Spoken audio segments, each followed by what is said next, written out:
Hey guys, welcome to the review show. My name's Austin. Godzilla x Kong, the new Empire, is directed by Adam Wingard. Godzilla and the mighty Kong faces a colossal threat hidden deep within the planet, challenging their very existence and the survival of the human race. If you guys have not been part of the channel for a while, if you guys are like new and recent, I have not been a big fan of these films. I actually really dislike a lot of these films. I enjoyed somewhat of the first Godzilla movie.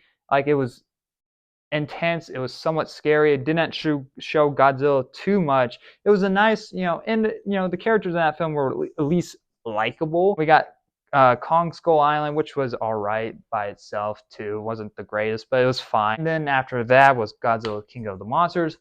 Terrible. Hated that film. I couldn't really get into it. A lot of dumb, stupid plot holes, dumb characters, not enough monsters.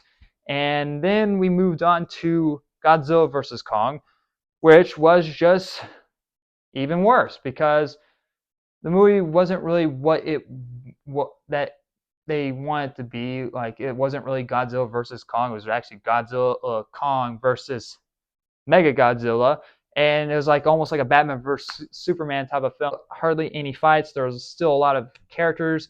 Millie Bobby Brown kind of hold back the film. I really did not like her in these movies. Had enough of her character. She added nothing to the plot and or to any of the films. It's like, okay, maybe there's a chance where they're going to show just the monsters and it's going to be dumb fun fights, people dying, and I'll say this, a lot of people died, especially in this movie where, like, there's like the Kong villain or whatever, like the ape villain of this film is taking a building and throwing it across a Kong. I'm like, there's people in that building probably because there was not enough time to get them out of there. So most likely those people are dead. And that's what I really wanted from any of these films after Godzilla. Is like, okay, show me the fights, and we do get the fights in here. The fights are really awesome. And this is definitely like a Kong film. We focus on him a lot.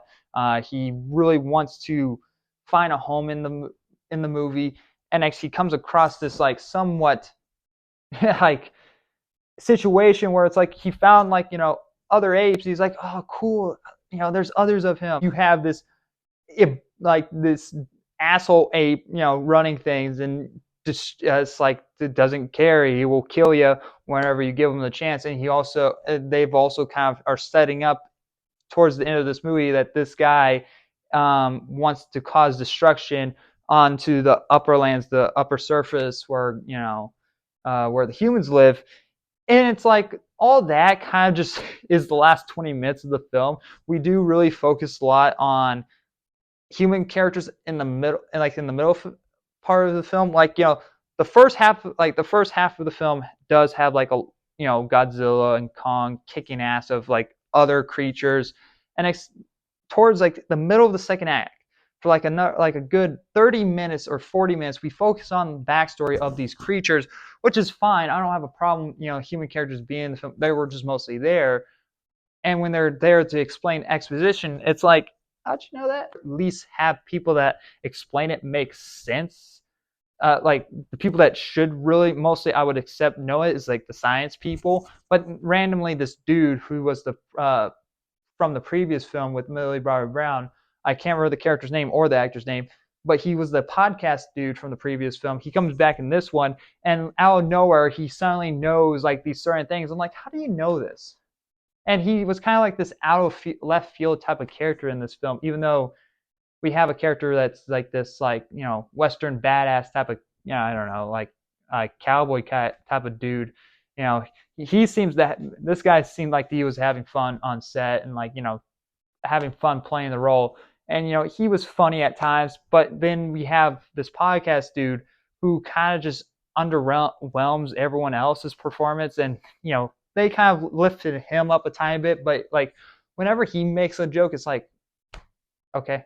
Like I said, a good portion of the middle of the film is just focusing on this exposition, and if they shortened that up a bit, give us more fights, I would have been a little bit more happy with this film. The movie is like a one watch and done, because there's nothing really grasping me to go out and see it again. Even though I did enjoy the fights, a lot of it was focused on the monsters, close up fighting and not from this far distant crap with the humans running from the monsters.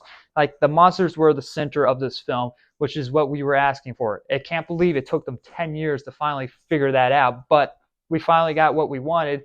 But we still had to have the humans in there, I guess, because they're afraid that people will not understand anything if there's no dialogue in the film. Because there's a lot of monologuing in this film. That's a word, right? I use that word, right? Monologuing, like, talking a lot. That's what I mean. There's a lot of talking a lot in this film, like about the backstory, and it's just like at some point in the film, I just stopped caring and honestly almost kind of fell asleep.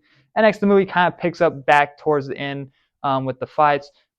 But the ending is just like, oh, how convenient this. Oh, how convenient that with, this giant transformer arm that goes onto Kong's arm. A movie called The New Empire, there isn't really any threat of a new empire. I mean, there is an empire, but like the threat of there being a new empire is hardly in the film. It lasts maybe 5 minutes because, when Kong sees this villain ape for the first time, he loses, but then literally like 10 minutes later, he starts beating this this villain ape up, and it's like, oh, okay, well, you didn't really let it drag out a little bit, like, give us that like suspense of like, oh, maybe the world's fucked. So like somewhat of a frozen empire in this one. There's a creature in this film that can freeze things. So now there's two frozen empires in theaters right now. We have Ghostbusters Frozen Empire. We have Godzilla X Kong, the New Empire. A lot of empires going around.